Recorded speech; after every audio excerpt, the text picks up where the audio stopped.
우리는 지난 시간 설교를 통해서 고린도전서 15장 1절부터 11절 이 말씀을 강해한 지난 설교에서 우리는 그리스도의 죽음과 부활이 어떤 사건이었다고요? 역사적 사건이었다 하는 것을 알게 되었습니다. 여러분들 그리스도의 죽음에 대한 역사적인 기록을 그때 보셨죠? 아멘. 기억나세요? 네. 네. 그리스도의 부활에 대해서 많은 역사적인 증거가 또한 있습니다. 그리스도의 죽음에 대한 역사적인 기록들이 많지만 그리스도의 부활에 대해서는 생생한 증인들이 너무나 많이 있습니다. 500명의 사람들이 부활하신 주님을 동시에 만났기 때문에 그것은 도저히 환상이나 혹은 다른 경험일 수가 없습니다. 사도 바울이 고린도전서를 기록한 기원후 54년경, 그러니까 예수님의 부활 이후 한 20년, 대략 한 20년 정도가 지났을 때 예수님의 부활을 목도했던, 예수님의 부활을 경험했던 500명의 증인들 가운데, 목격자들 가운데 아직도 대다수가 살아있었다고 사도 바울은 증언하고 있습니다.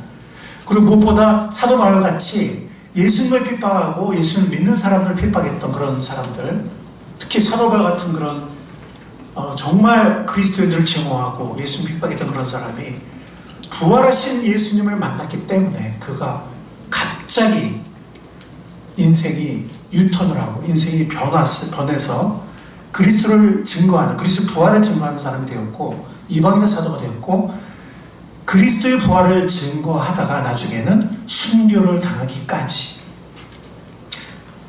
그것이 바로 그리스도가 부활하신 증거입니다. 생생한 증거입니다. 그리고 부활하신 그리스도를 만났던 사람들이 기록되기를 여인들이 만났다. 그게 만약에 나중에 후대에 만든 얘기라면 여인들이 처음으로 만났다고 기록할 리가 없습니다. 정말 예수님이 여인들을 먼저 만난 것입니다. 예수님의 부활은 정말 부정할 수 없는, 목숨을 내건 생생한 목격자들, 그리고 그중 많은 사람들이 목숨을 버렸습니다. 부활을 증거하다가. 그전에는 숨어서 두려워서 숨어있고 도망다니는 사람들이 부활하신 예수님 만난 다음에는 죽음을 두려워하지 않고 자기가 만난 부활하신 예수님, 그분을 증거하는 목격자들, 담대한 증인들이 되었습니다. 자, 우리가 지난 시간에서는 고린도전서 15장 1절부터 11절 그리스도의 죽음도 역사적인 사실이고 그리스도의 부활도 역사적인 사실이다라고 하는 것을 알게 되었습니다. 사실 저도 예수님을 제가 대학생 때 믿고 가끔은 정말 이렇게 좀 의심이 찾아오더라고요. 정말 내가 구원받은 거 맞나? 혹은 가끔은 내가 믿은 게 정말 이게 진리인가? 좀 확실한 진리인가? 이런 의심이, 그런 회의가 가끔 찾아왔었어요. 구원받고 나서 한 1, 2년 사이에. 예. 근데 이제 이러저런 계기로 다시 나의 믿음을 굳건히 하게 되었는데 그 중에 하나가 바로 이 고린도전서 15장이에요. 가끔 내 믿음이 그냥 이게 그냥 내 주관적인 믿음이 아닌가? 그냥 내 감정이 아닌가? 이렇게 생각이 들 때 많은 경우에 이 고린도전서 15장으로 돌아왔습니다.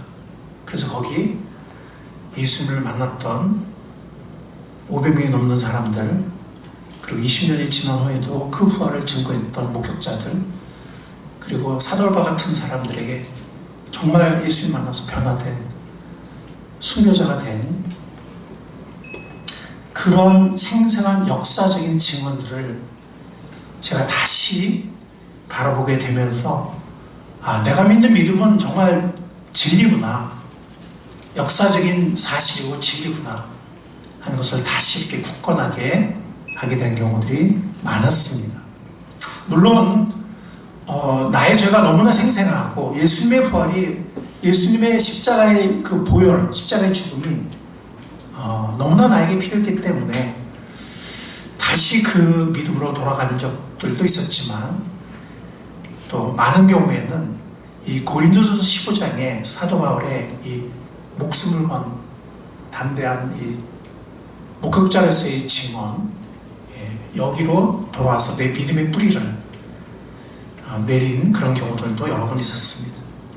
자, 오늘은 이어지는 본문 12절부터 34절, 이 부활장이라고 하는 고린도서 15장은 크게 세 부분으로 나뉘거든요. 오늘은 그 중간 부분, 두 번째 부분을 강의하도록 하겠습니다.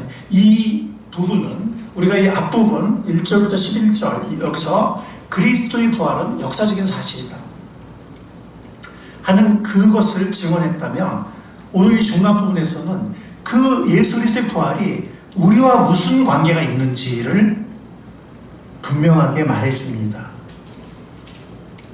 여러분들, 우리의 먼저 죽은 성도들이 있습니다. 우리 부모님일 수도 있고 내 가까운 어떤 사람들일 수 있습니다. 믿음을 가지고 먼저 죽은 사람들, 우리의 부모님이든 가까운 친구든 혹은 어떤 사람이든 간에 여러분들, 그 사람들이 부활할까요? 아멘. 만약 우리가 예수님의 재림이 늦어서 우리가 휴거되기 전에 먼저 우리가 죽었다고 가정해 본다면, 만약 우리가 조만간 죽게 된다면, 예수님의 재림이 전에 죽게 된다면, 그냥 우리가 무덤에서 썩어갈까요? 요즘에는 이렇게 그냥 우리 다 이렇게 시신을 불사르지만 그래도 뼈가루라도 남지 않습니까? 그죠? 그러니까 우리는 그냥 그렇게 썩어갈까요? 아니면은 우리가 만약에 그리스도의 재림이 늦어져서 우리가 만약에 죽게 된다면 우리도 부활하게 될까요? 오늘은 그 질문에 대한 답을 사도 바울이 하고 있습니다. 크게 오늘 본문은 세 가지 대지로 나눌 수 있는데, 첫 번째 대지는 11절부터 19절입니다. 이건 뭐냐면, 만약 죽은 사람의 부활이 없다면 이라고 가정을 해요. 그래서 오늘 본문이 크게 세 대지로 나뉘는데, 이게 대칭구죠. 그러니까 첫 번째 대지와 세 번째 대지가 똑같아요. 둘 다 만약 죽은 사람의 부활이 없다면 이라는 가정을 합니다. 근데 1대지는 어떤 논리적인, 교리적인 그런 얘기를 하고, 3대지에서는 현실적인 그런 얘기를 합니다. 그리고 가운데 있는 2대지는 그리스도의 부활과 우리와의 관계를 분명하게 말씀하고 있습니다. 그리고 크게 세 대지가 있습니다. 첫 번째 대지는 아까 말씀드린 것처럼 만약 죽은 사람들의 부활이 없다면 이라는 그런 내용입니다. 여러분들, 만약 죽은 사람들의 부활이 없는 것이라면 어떤 결과가 초래될까요? 그리스도께서도 다시 살아나지 못하셨을 것이라는 것입니다. 여러분들, 부활이라는 게 아예 없는 것이라면 그리스도도 부활하지 않으셨을 것입니다. 이해하시죠? 아멘. 만약에 그리스도의 부활이 없다면, 그러니까 죽은 사람의 부활이 없다면 예수님도 부활하지 않으셨을 것이고, 만약에 그리스도의 부활이 없다면 어떻게 되죠? 우리의 복음 전파가 헛됩니다. 사도들, 전도자들이 거짓 증인이 될 겁니다. 왜 그래요? 예수님의 부활을 예고했기 때문이에요. 그리고 사도들도, 전도자들도 부활을 증거했기 때문이에요. 그러니까 부활을 예고했고 부활을 증거했는데 부활이 없다 그러면은 거짓 증인이 되는 거죠. 복음 전파가 헛된 거죠. 그렇게 되면 어떻게 되죠? 만약 그들이 거짓 증인이고, 만약 그 복음 전파가 헛된 것이라면 어떻게 되죠? 우리의 믿음도 헛되게 됩니다. 아멘. 우리의 믿음도 헛되게 됩니다. 그럼 어떻게 되죠? 우리가 여전히 뭐 가운데 있을까요? 여전히 죄 가운데 있게 됩니다. 그리고 예수 그리스도는 더 이상 메시아가 아니게 돼요. 왜냐하면 예수님 이전에도 메시아라고 주장한 사람들이 여러 명 있었어요. 그래서 복음서에 보면은 뭐 드다라는 사람도 나오고 뭐 또 어떤 사람도 나오고 그래서 사람들이 한때 따르다가 그 메시아를 주장한 사람들이 죽으니까 그냥 다 흩어지고 없어져 버렸다 이렇게 얘기하거든요. 예수님도 부활하지 않았다면 그냥 어떻게 되겠어요? 예수 그리스도 따르던 사람들이 다 무서워서 숨어 있다가 그냥 흐시흐시 다 흩어졌겠죠, 그렇죠? 그럴까요, 안 그럴까요? 그랬을 겁니다. 예수님 부활하지 않았다면 예수님도 그 전에 뭐 드다라든지 어떤 다른 사람들처럼 예수님도 메시아가 아닌 거예요. 그 우리 믿음이 헛된 거죠. 그럼 어떻게 되죠? 예수님 메시아가 아니니까 우리는 여전히 죄 가운데 있는 거예요. 그럼 어떻게 되죠? 이미 우리보다 먼저 죽은 사람들 망한 거죠. 그냥 영원히 부활하지 못하고 영원히 그들의 죄 가운데서 영원히 멸망하는 거죠.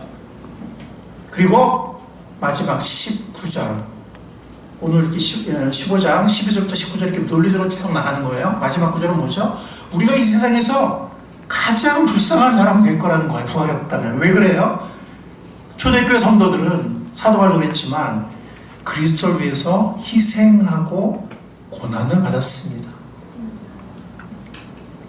세상 사람들처럼 그냥 먹고 마시자, 그냥 나 실컷 즐기자 이렇게 한 사람들이 아니고 사도 바울이나 초대교회 성도들은 예수님을 위해서 살았고 때로는 고난을 받았거든요. 때로는 희생했거든요. 부활이 없다고 하면은 그 사람들 얼마나 억울합니까?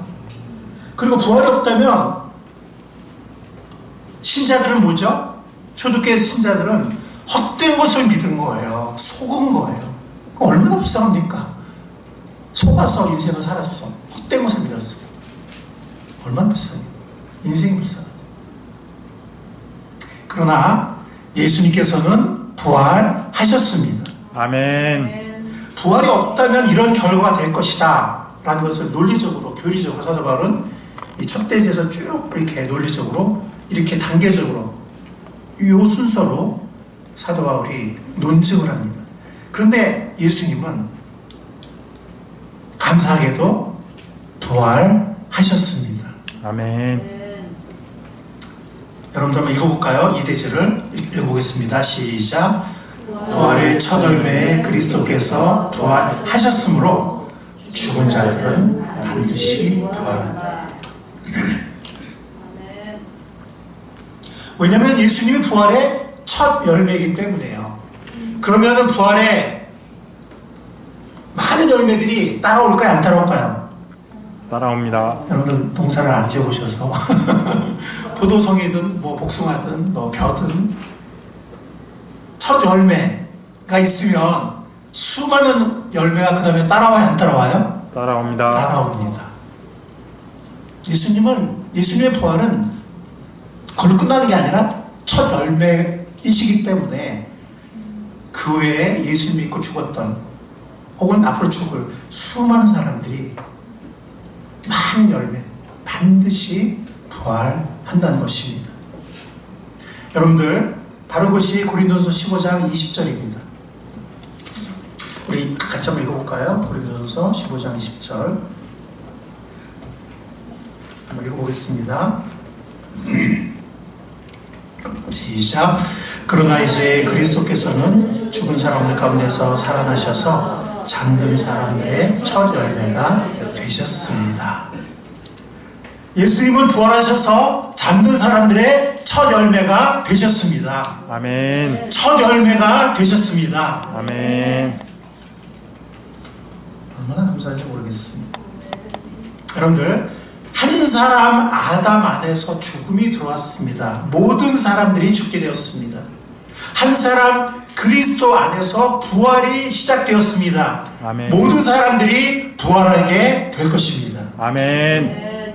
그게 21절, 22절의 내용입니다. 그런데요, 이게 순서대로 됩니다. 차례대로 된다고 23절에서 말씀하고 있습니다. 뭐대로 된다고요? 차례대로. 자, 지금부터 조금 어렵거든요, 여러분들. 이게 이 고린도 15장 이 부분이 신약 성서학자들이 해석을 가장 어려워하는 그런 부분 중에 한 부분이에요. 제가 쉽게 설명할게요. 자, 차례대로 그렇게 될 거라고 했습니다. 차례. 이 차례라는 타그마라는 헬라어는 여러 개, 두 개라기보다는 세 개 이상의 연속적인 것들이 이렇게 순서대로 차례대로 되는 것을 말합니다. 두 개 이상, 세 개 이상, 예, 차례대로 순서로 되는 것이 이 차례라는 말입니다. 여기 보면 뭐라 그랬죠? 첫째는 뭐라 그랬죠? 첫째는 그리스도. 자, 일단 이 순서를 따지기 전에 여기 보면 첫째는 그 다음에 그 다음은 이란 말이 있어요? 없어요? 있죠. 그 다음 24절 이게 세 번역이 번역이 잘못됐는데 개역 개정 갖고 계신 분 계세요? 흔들어 보세요. 개역 개정. 자, 24절 첫 단어가 뭐죠? 그 후에는 이게 맞아요. 세 번역이 좀 알기 쉽게 번역을 하는데 때로는 좀 이렇게 좀 쉽게 하다 보니까 때로는 번역이 조금 이렇게 정하지 않을 때가 있어요. 그래서 지금 첫째는 그 다음은 그 후에는 이렇게 순서적으로 나가잖아요. 그래야 안 그래요? 여기에 있는 헬라어 접속부사가 뭐 헬라어로 제가 말씀드리지 않겠지만 그 접속부사가 어디에 있는 거랑 똑같냐면은 10을 앞에 15장의 앞부분에 5절, 6절, 7절 있잖아요. 개바에게 나타나니 부활하는 증인들 5절 개바에게 나타나시고 그 다음 뭐라 그랬죠? 다음에 12제자 6절에 그 후에 500명 7절 다음에 야고보 그 다음에 모든 사도 이렇게 순서적으로 나가잖아요. 그죠? 네. 거기랑 이렇게 화살표를 연결 지으세요. 같은 접속부사예요. 알겠죠? 헬라어는 몰라도 돼요. 하여튼 여러분들 그 5, 6, 7절하고 23, 24절하고 그 헬라어 접속부사가 에페이타, 에이타라는 두 가지 종류의 접속부사가 이렇게 이어지거든요. 둘 다 비슷한데 에페이타, 에이타. 그 에페이타, 에이타가 23절, 24절에도 나오고요. 이 5절, 6절, 7절 그 부활의 목격자들을 열거할 때 그 다음에 누굴 만났다 할 때 똑같은 접속부사예요. 이렇게 화살표를 연결하세요. 순서적이라는 거죠. 시간 순서라는 거죠. 그래서 부활이 순서대로 된다는 것입니다. 제일 먼저 부활이 어떤 부활이죠? 예수 그리스도. 23절. 그리스도의 부활. 네. 첫째는 누구라고요? 예수. 첫 열매이신 그리스도. 그렇죠? 네. 자, 두 번째는 뭐예요? 그 다음은 언제? 그리스도가 재림하실 때. 어떤 사람들? 구원받은 사람들. 그리스도께 속한 사람들. 여러분들 사도전 4장 16절 17절 아시죠? 자, 여러분 제가 교독 한번 해보겠습니다. 16절 사도전 4장 16절 주님께서 호령과 천사적인 소리와 하나님의 나팔 소리와 함께 친히 하늘로부터 내려오실 것이니 그리스도에서 죽은 자들이 먼저 일어나고 그 다음에 살아남아 있는 우리가 그들과 함께 구름 속으로 이끌려 올라가서 공중에서 주님을 영접할 것입니다. 이리하여 우리가 항상 주님과 함께 있을 것입니다. 주님께서 재림하실 때 먼저 공중에서 주님을 만나게 되는데 이때 살아남아 있는 우리도 이렇게 변해서 주님을 만나게 올라가서 만나게 되지만 그 전에 먼저 누가 부활한다고요? 그리스도 안에서 죽은 사람들이 먼저 부활하게 됩니다. 바로 그걸 말하는 것입니다. 이 2번은요. 그리스도 재림 때 구원받은 사람들이 부활이 있다는 거예요. 물론 우리도 변화되긴 하지만 구원받은 사람들이 예수님의 재림 때 누가 부활한다고요? 그리스도 안에서 구원받고 죽은 사람들. 이 순서로 된다는 거예요. 자, 근데 24절에 보면 세 번역은 그때가 그랬지만은 개역개정 뭐라 그랬죠? 그 후에 그랬는데 그 후에는 마지막이라는 거예요. 이거는 텔로스라는 헬라어인데요. 이 텔로스라는 말은 뭐 영어 어원으로 쓰기도 해요. 텔이라는 말이. 어쨌든 이 마지막, 그 후에는 마지막이라는 거예요. 이 마지막이 무엇을 의미하느냐에 따라서 여러 가지 견해가 있거든요. 자, 제가 쉽게 설명할게요. 그 후에는 마지막이라고 했잖아요. 세 번째. 첫 번째는 예수님의 부활, 두 번째는 예수님의 재림 때 죽은 신자들의 부활.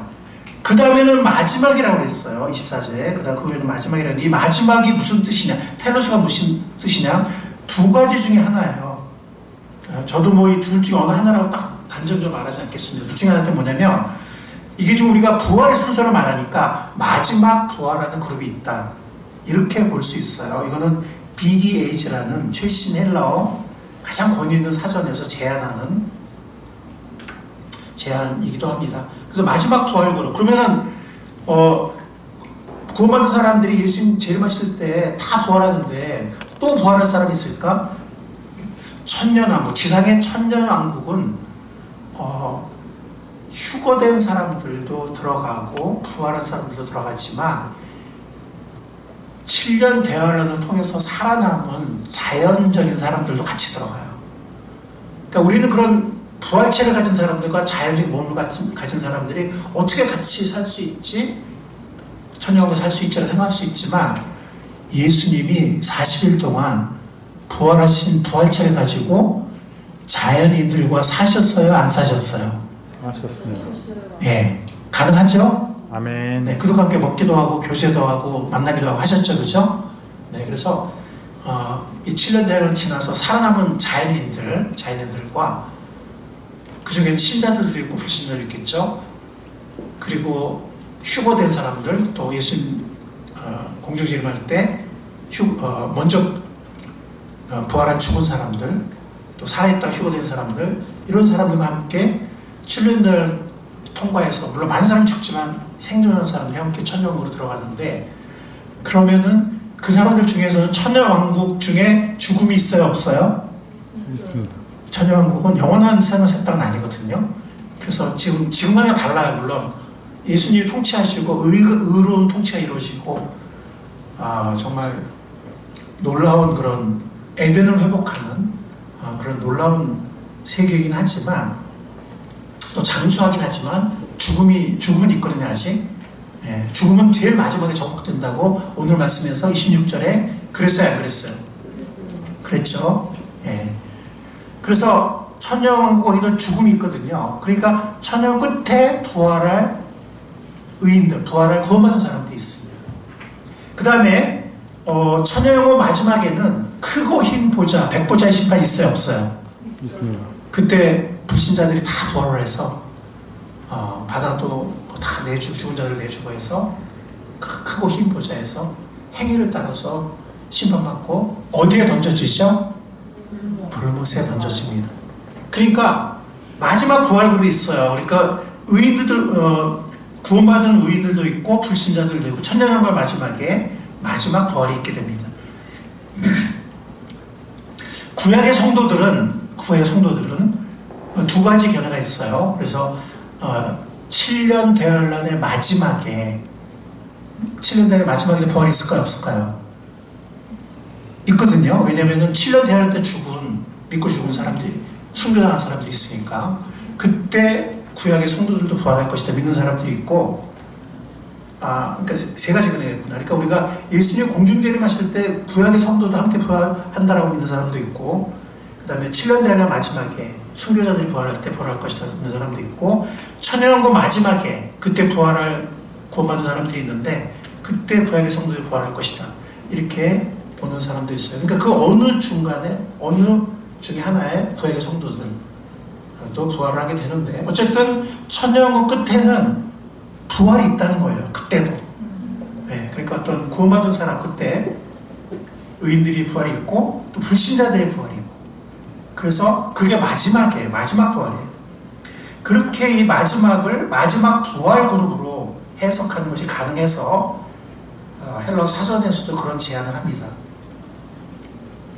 근데 같은 사전에서 또 다른 제안을 해요. 그건 뭐냐면, 두 번째는 이 마지막이 마지막 과정, 마지막 단계로 볼 수도 있어요. 아시겠죠? 네. 그러니까 그 후에는 마지막이다. 이 마지막이 첫 번째 첫 열매 그리스도, 두 번째는 재림했을 때 그리스도에 속한 사람들의 부활, 그 후에는 마지막이다. 마지막이 마지막 부활 그룹일 수도 있고 마지막 단계, 마지막 과정일 수도 있다는 거예요. 그래서 그건 두 가지로 구성이 됐는데, 첫 번째는 천년왕국. 일단 우리가 26절에 보면은 맨 마지막에 멸망받는 원수가 뭐라고 했죠?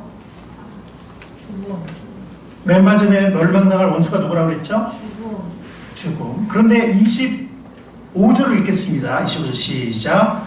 하나님께서 모든 원수를 그리스도의 발 아래에 두실 때까지 그리스도께서 다스려야 합니다. 그러니까 그리스도의 통치가 있다는 거예요. 그렇죠? 그래요, 안 그래요? 근데 24절 다시 읽겠습니다. 24절 그때가를 그 후에는이라고 바꿔가지고 24절 시작. 그 후에는 마지막입니다. 그때 그리스도께서 모든 통치와 모든 권위와 모든 권력을 빼앗으시고 그 나라를 하나님 아버지께 넘겨드리실 것입니다. 그 나라는 통치가 동의어요. 그 나라라는 것은 통치권. 그러니까 하나님 아버지의 통치가 있어요, 없어요? 궁극적으로. 궁극적으로 하나님 아버지께 그리스도도 그 통치권을 넘겨드린다는 거예요. 근데 그 전에는 뭐가 있다는 거예요? 그리스도의 통치가 있어요, 없어요? 분명해요? 분명해요? 아멘. 25절이 그러잖아요. 그리스도가 다스려야 한다고 그랬잖아요. 어떤 때까지. 그래요, 안 그래요? 아멘. 그때까지 그리스도가 다스리고 그 다음에는 모든 통치를 누구한테 넘겨드린다고요? 하나님 아버지께, 성도 하나님께. 확실합니까? 아멘. 확실해요? 아멘. 근데 예수님이 언제까지 통치하시냐면 모든 원수를 발 아래 두실 때까지, 완벽하게 발 아래 두실 때까지. 근데 그 모든 원수 중에서 마지막 원수가 뭐라고요? 마지막 원수가 죽음이에요. 마지막 접목할 원수가 뭐라고요? 죽음이에요. 여러분들 계시록 20장 천년왕국 다음에 그 백보자 심판이 있잖아요. 한번 가보세요. 20장으로. 우리 성경은 3초 만에 찾는 걸로. 네. 두 손으로 찾으세요. 두 손으로. 한 손으로 넘기지 마시고. 자, 요한계시록. 자, 19장 11절부터 보면은 예수님의 뭐가 나와요?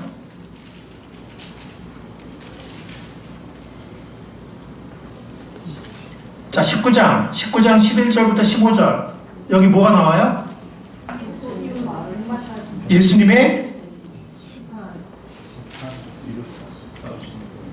예수님의 지상재림이 나오죠? 네. 맞아요? 흰말을 타신 분은 예수님이에요. 예수님의 지상재림이 나오고 이때 이 땅에서 하나님 대적하는 모든 사람들을 심판하고 멸한다고 그랬잖아요. 그래 안 그래요? 네. 15절 16절 보면은 15절 보면 이 대적하는 모든 민족을 치고 모든 민족을 다스린다. 이건 지상재림한 예수님이거든요. 흰말 타고. 그죠? 자, 그 다음에 20장에 보면은 천년왕국이 나와요, 안 나와요? 나오죠. 그래서 4절의 끝부분에 보면 그들은 살아나서 읽어보겠습니다. 시작. 그들은 살아나서 그리스도와 함께 천년 동안 다스렸습니다. 천년왕국이 있죠. 그죠? 그들이 누구냐면 순교자들, 그 다음에 짐승의 표를 받지 않은 사람들, 그 다음에 6절 마지막 문장 읽겠습니다. 6절 끝 시작. 이 사람들은 하나님과 그리스도의 제사장이 되어서 천년 동안 그와 함께 다스릴 것입니다. 자, 7절에 보면 천년이 끝나서 사탄이 거기서 풀려나서 최후의 대적이 있게 돼요. 곡과 마곡을 포함한 최후의 대적이 있게 됩니다. 그래서 9절 끝에 보면은 하늘에서 불이 내려와서 그들을 멸망시킨다. 이거는 예수님의 지상재림 때 전쟁과는 다릅니다. 예수님의 지상재림 때는 예수님의 입에서 나오는 칼로 그들을 멸망시키는데 이 20장 7절, 8절, 9절, 10절 여기서의 이 마지막 최후의 전쟁에서는 하늘에서 불이 내려와서 그들을 멸망시킵니다. 그러고 나서 11절부터 보면은 뭐가 시작이 돼요? 백보자의 심판이 시작이 되죠. 그죠? 그래야 안 그래요? 이거는 불신자들의 심판이에요. 예, 그래서 행위의 책대로 생명책에 기록되지 않은 모든 사람들이 멸망을 받게 되는데, 심판받게 되는데 15절에 보면 15절 읽겠습니다. 시작. 이 생명책에 기록되지 않은 사람은 누구나 다 이 불바다에 던져졌습니다. 불못에 던져진다는 거죠. 불신자들이. 그 다음에 21장부터는 새하늘 새 땅이 시작이 돼요. 천년왕국 이후에, 최후의 심판 이후에 영원한 새하늘 새 땅이, 죽음도 없고 눈물도 없고 고통도 없고, 예, 아무것도 없는 정말 행복과 교제만 있는, 예배만 있는. 자, 그런데 그 전에 20장 끝부분에 14절 읽겠습니다. 14절 시작.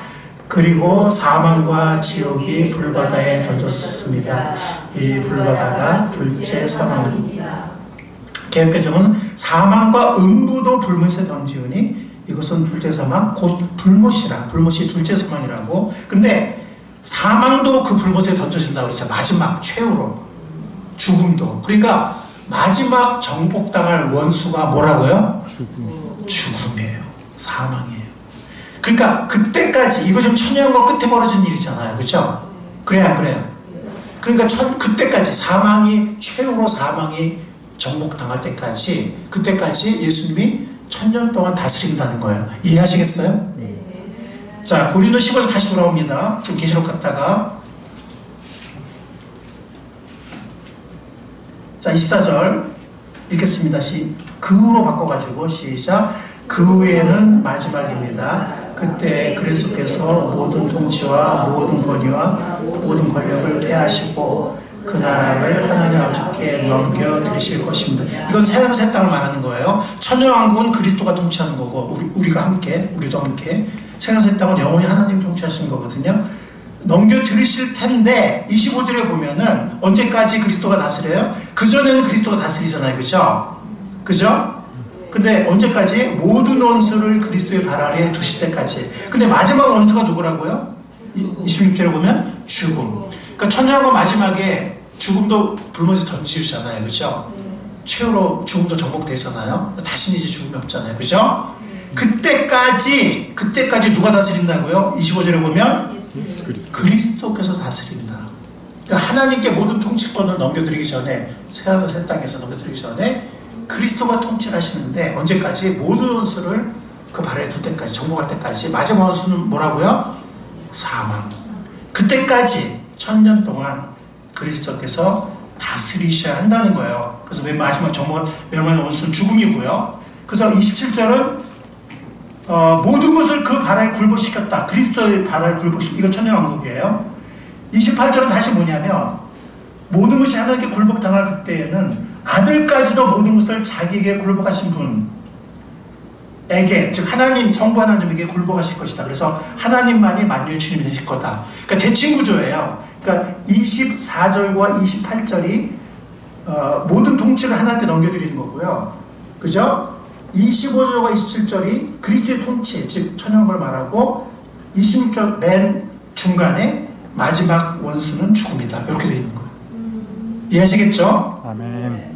자, 그래서 이게 마지막 단계라, 마지막 구속사의 마지막 단계라는 거예요. 그래서 예수님의 부활로 시작한 부활, 또 예수님 재림 때 믿는 사람들의 부활, 그 다음에는 마지막 단계가 뭐냐면 그리스도의 통치와 천년 동안, 그 다음에는 영원한 통치, 그리고 그리스도의 통치는 마지막 원수인 죽음을 정복할 때까지 지속되고, 그 다음에는 죽음이 정복되고 나면 하나님께 모든 통치를 넘겨드린다. 이 두 단계, 즉 천년왕국과 천년왕국, 죽음을 포함하여 모든 원수를 그리스도 발에 두실 때까지 그리스도가 다스리려 한다. 그랬어요, 안 그랬어요? 그랬죠? 예, 그게 계시록에 보면 천년이라고 그랬고, 그 다음에는 모든 통치를 금하고 이제는 온전한 통치를 오로지 누구한테 넘겨드려요? 아버지 하나님께. 즉 새하늘 새 땅이 시작된, 영원한 새하늘 새 땅이 시작되는 것입니다. 이해하시겠죠? 그러니까 그 후에는 마지막이다. 24절에 새 번역이 잘못 그때가라고 되어 있는데, 개역 개정이 맞아요. 그 후에는 마지막인데, 이 마지막을 두 가지로 해석할 수 있어요. 첫 번째는 마지막 부활 그룹을 말하는 것이다. 천년 끝에 부활할 사람들, 그렇게 보는 견해도 있고요. 둘 다 가능해요. 사전에서도 두 가지 옵션을 제시하고 있어요. 두 번째는 이 마지막이 그냥 구속사의 마지막 단계다, 마지막 과정이다. 이렇게, 즉 천년왕국과 새하늘 땅이라는 그렇게 해석할 수도 있습니다. 이해하시겠죠? 근데 어떻게 해석하든 간에 그리스도의 통치가 있어요, 없어요? 있습니다. 하나님의 영원한 통치 전에 그리스도의 통치가 있어요, 없어요? 있습니다. 언제까지? 마지막 원수의 사망을 정복할 때까지. 그게 바로 천년왕국입니다. 그리스도의 통치. 자, 여러분들, 예수님의 부활은 이 모든 것을 약속합니다. 이 모든 것을 보장해요. 예수님의 부활은 예수 믿는 우리 모두의 부활을 약속합니다. 아멘. 그다음 예수님의 부활은 영원한 새로운 세계를 보장해요.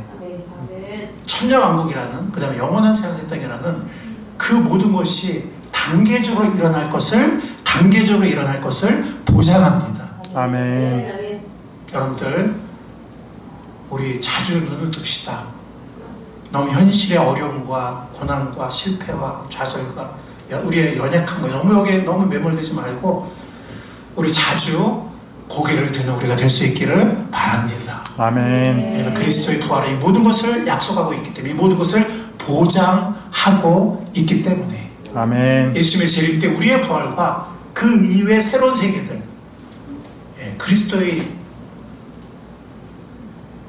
왕국의 통치와 그리고 성부 하나님의 영원한 통치가 보장되어 있습니다. 아멘. 그 모든 것이 뭐로 시작해요?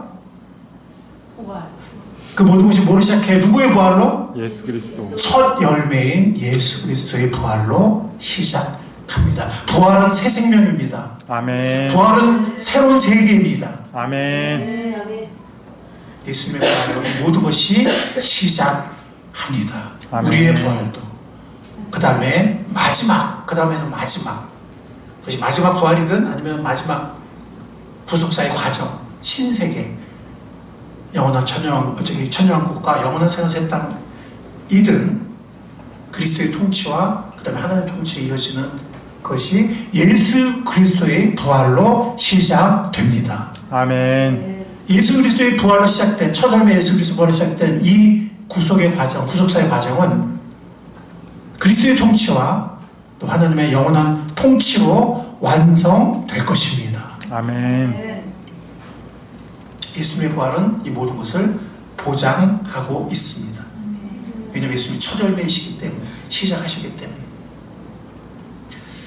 자, 세 번째 대지는요, 다시 한번 만약 죽은 사람의 부활이 없다면이라고 가정을 해요. 그러니까 일대지랑 대칭구조, 거울구조가 되는 거예요. 그런데 여기서는 일대지가 약간 논리적인 혹은 교리적인 그런 전개였다면 3대지는 좀 현실적인 얘기를 해요. 즉 부활이 없다면 29절 읽겠습니다. 29절 시작. 죽은 사람들이 살아나지 않는다면 죽은 사람들을 위해서 침례를 받는 사람들은 무엇하려고 그런 일을 합니까? 죽은 사람이 정말로 살아나지 않는다면 무엇 때문에 그들은 죽은 사람들을 위하여 침례를 받습니까? 제가 어제도 밤늦게까지 성경 연구를 열심히 했는데요. 이 사실 오늘 본문에 난해 구절이 두 개나 있어요. 그러니까 여기 아까 24절, 25절 그 마지막이라는 그 외에는 마지막이라는 그것도 굉장히 어려운 해석이고요. 지금 29절은 굉장히 어려운 해석이거든요.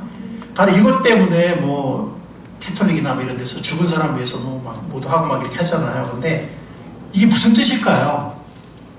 어려운 구절이에요. 네. 근데 제가 어려울수록 쉽게 설명할게요. 크게 세 가지 해석이 가능한데 가장 가능성 높은 해석만 말씀드릴게요. 여러분들 중요한 건 뭐냐면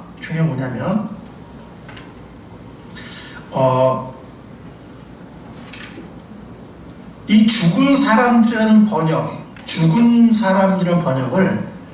고정된 번역으로 생각하지 마세요. 이게 헬라어로 보면은 여러분들 영어도 보면 더 플러스 형용사라면은 그런 물이 두 가지 뜻이 가능하거든요. 그래서 더 dead 그러면 죽은 사람들도 되고 죽은 것도 돼요. 근데 이건 죽은 사람들을 번역을 한 거예요. 근데 원어는 죽은 사람들이라는 원어가 아니고 더 플러스 네크로스라 해가지고 더 플러스 형용사, 죽은이라는 형용사로 되어 있어요. 그러면은 해석이 죽은 사람들도 가능하고 죽은 것 혹은 죽은 몸이라는 해석도 가능해요. 이해하시겠죠? 이해가세요? 네. 그냥 제가 눈에 말씀드리잖아요. 원어 성경이 무오한 것이지 번역 성경이 무오, 오류가 없는 것은 아니다. 제가 눈에 말씀드렸죠? 이해하세요? 네. 예를 들어서 다니엘서 9장에서도 여기 보면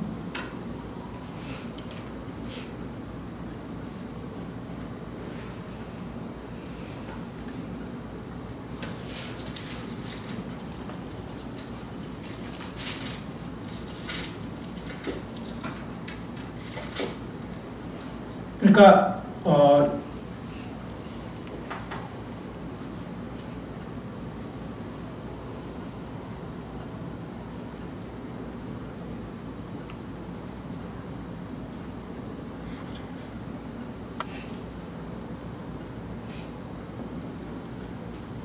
자, 이거는 우리가 너무 길어지니까 이거는 넘어갑시다. 다니엘서 넘어갑시다.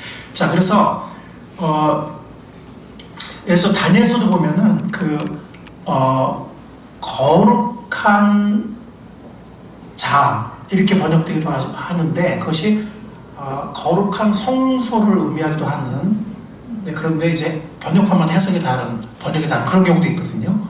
네, 그런 것처럼 번역판은 영어 성경마다 이렇게 번역마다 조금씩 다른 부분이 있다는 거죠. 지금 이 부분도 그런 부분인데, 그래서 이 죽은 사람들로 번역도 충분히 가능해요. 더 플러스 형용사니까.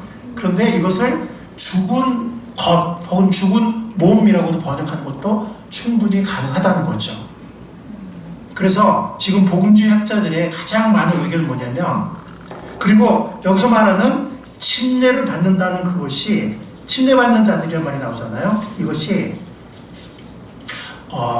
분사예요. 분사. 침례받는 자의 분사인데 중간태라는, 그러니까 능동태나 수동태가 아니고 중간태라는, 그건 뭐냐면 스스로 받는다 이런 뜻이에요. 스스로 받는다 그런 뜻인데 이렇게 번역할 수 있어요.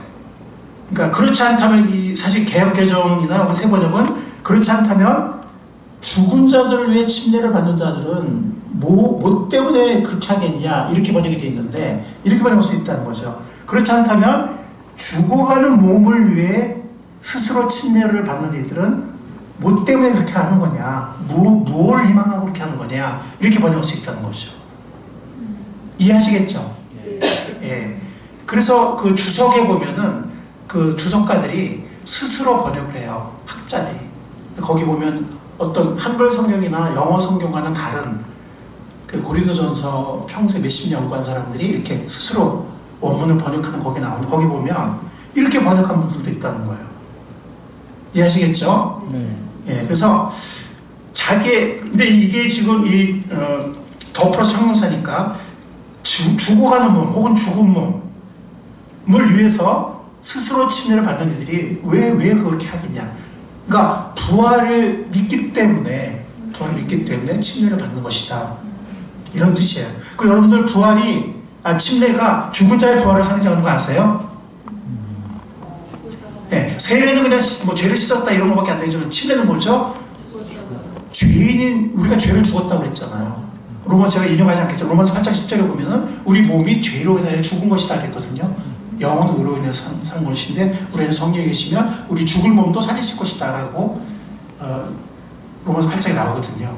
그러니까 침례가 뭐냐면 우리의 죽은 몸이 죄인이 우리 죽은 몸이 예수님께 죽었다. 또 우리가 침례 때 일어나자. 그건 예수님의 부활과 함께 우리가 새로운 생명으로 부활하는 것이다. 아멘. 아멘. 그거 상징하는 거거든요. 즉 침례가 죽은 자의 부활, 새 생명을 상징한다는 거죠. 죄인은 우리는 죽음과 함께 죽고 이제 그리스도의 부활과 함께 우리도 새로운 생명으로 부활하는 것이다. 이게 침례거든요. 그러니까 그 부활을 믿지 않으면 우리가 왜 침례를 받겠냐 이런 뜻이에요. 이해하세요? 네. 그러니까 우리가 이게 이 원어 자체가 죽은 사람들이라는 단어가 있냐면 없거든요. 더 플러스 죽은 이렇게 돼 있어요. 그러니까 그거는 죽은 사람들을 번역할 수도 있고 죽은 것, 죽은 몸 이렇게 번역할 수도 있다는 거예요. 이해하시겠죠? 네. 근데 번역 성경에 죽은 사람들이 있으니까 딱 우리가 의견이 고정될 수 있는데 꼭 그런 건 아니라는 거죠. 그래서 우리가 만약에 부활이 없다면 우리가 침례로 왜 받겠냐? 우리가 부활을 믿기 때문에, 예수님과 함께 부활을 믿기 때문에 침례를 받는 것이다. 네, 이런 뜻이고요. 그리고 이런 견해도 있긴 해요. 그러니까 우리가 미리 죽은 사람들을 만날 소망으로 우리가 믿고 침례받는 거 아니냐. 그래서 믿고 침례받을 때 우리가 우리 동정은 부활해서 먼저 죽은 사람 만날 수 있다. 그 죽은 사람들을 만나려고 우리가 침례받는, 이렇게 해석하는 견해도 있는데 그거보다는 이 해석이 훨씬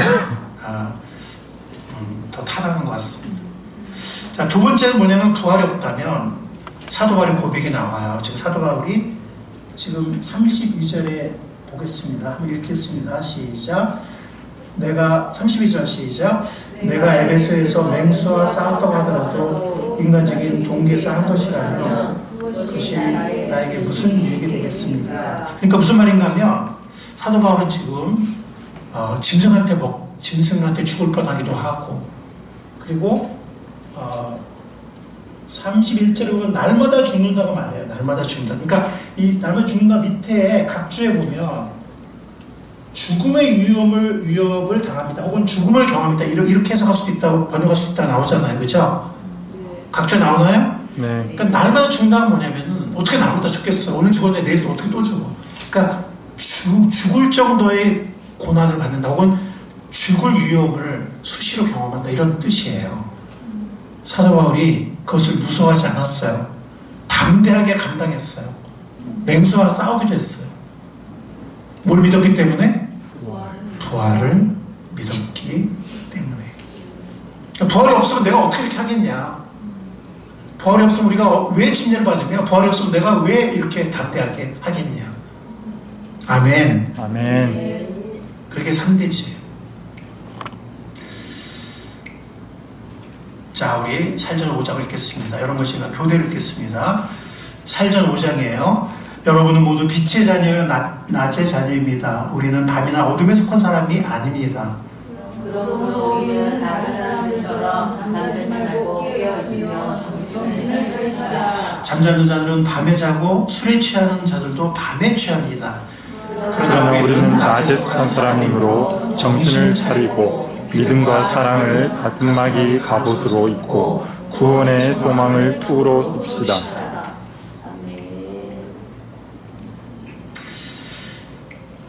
이게 주님께서 부활할 사람으로서 우리에게 원하시는 삶의 모습입니다. 여러분들, 우리 세 가지를 생각해 보겠습니다. 먼저, 때로 우리 삶에 고난이 닥쳐오거나 역경이 둘러싸더라도, 혹은 죄와 실패가 있더라도 고개를 드는 우리가 될 수 있기를 바랍니다. 아멘. 부활의 소망을 바라보는 우리가 됩시다. 아멘. 왜냐하면 천년을 되신 그리스도의 부활이 이 모든 것을 보장하고 있기 때문에, 우리의 부활과 영원한 새로운 세계가 펼쳐지는 것을 보장하고 있기 때문에, 여러분들 우리 오늘 말씀 33절 읽겠습니다. 33절 시작. 속지 마십시오. 나쁜 동무가 좋은 습성을 망칩니다. 똑바로 정신을 차리고 죄를 짓지 마십시오. 여러분들, 우리에게는 많은 유혹이 있습니다. 뭐 술 친구도 있고, 아니면 어떤 세상의 어떤 즐거움을 위해서 우리를 유혹하는 친구들도 있습니다. 나쁜 친구들이 좋은 삶의 습관을 망칠 수 있습니다. 그런 좋은 친구 아니라면 멀리할 수 있는 우리가 될 수 있기를 바랍니다. 아멘. 그래야 우리가 깨어 있을 수 있고 부활에 합당한 삶을 살 수 있기 때문에 그렇습니다. 죽은 자들, 어둠에 있는 자들은 순간의 쾌락에 빠져 있어요. 예, 순간의 쾌락에 빠져서 헤매고 있습니다. 그러나 우리는 빛의 자녀들입니다. 우리는 부활의 자녀들입니다. 떨치고 일어나서 공동체와 함께 하나님의 나라와 하나님의 의를 행하는 함께 나아가는 우리가 될 수 있기를 바랍니다. 아멘. 여러분들 마지막으로 우리 마음속에 이걸 새깁시다. 그러면 크게 읽어봅시다. 시작. 우리는 부활할 사람들이다. 소망으로 살자. 그리고 지금 이 순간 어둠의 자녀들처럼 쾌락 속에 뒹구는 우리가 아니라 부활의 새 생명을 누리기를 선택하는 우리가 될 수 있기를 부활의 주님이신 새 생명의 주님이신 예수 그리스도의 이름으로 간절히 축원합니다. 아멘. 기도하겠습니다. 주님, 부활의 첫 열매가 되어주신 것을 감사합니다. 아멘. 예수님, 어서 오십시오. 우리를 부활시켜 주십시오. 우리를 휴거시켜 주십시오. 아멘. 그리고 영원한 신세계를 펼쳐 주십시오. 아멘. 지금 이 순간 우리가 고개를 들어 그것을 소망으로 바라보게 하옵소서. 아멘. 그리고 매 순간 부활의 자녀로서 부활의 새 생명을 누리는 것을 선택하게 하옵소서. 아멘. 부활의 주님이신 새 생명의 주님이신 예수님의 이름으로 감사하며 기도하옵나이다. 아멘.